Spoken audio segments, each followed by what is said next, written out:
You know, nowadays you hear a lot, especially young women in the business, right? They always talk about their dads, you know, getting involved, older brothers, younger brothers, being big sports fans, coming from a family. For me, first and foremost, definitely my dad got me started. I mean, I can still picture my dad sitting on a couch watching either the Giants or the Knicks or the Rangers. He loved the Yankees. I was a Met fan. I couldn't, you know, I had to go off the grid sometime, you know.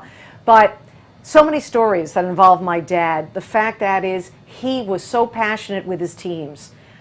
I learned every curse word in the book, all right, every one, because of my dad, because he would utter those wonderful words when he'd be watching one of the teams that he loved passionately. And I got that from him. I got that, you know, tell the truth, real passion, what it was like to be a real fan and live and die with your teams. That's what I got from my dad. And you know what? I'm proud of it.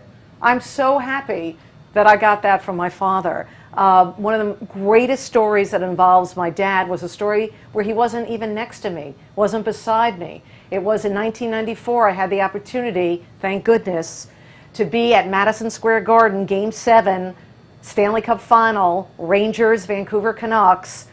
I never thought it would happen in my lifetime, let alone my father's lifetime, that the New York Rangers would win a Stanley Cup.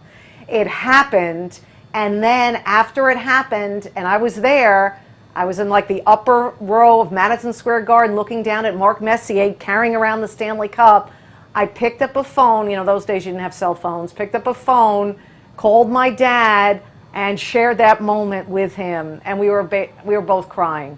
It was amazing, but it would not have been the same if I wouldn't been able to share that moment with my father back in 1994. That will always stand out as the most significant moment sports-wise that I had with my dad, and he wasn't even by my side. He was living in Florida at the has And the other moments just has to do with him dropping some F-bombs when, of course, our teams were constantly losing. So.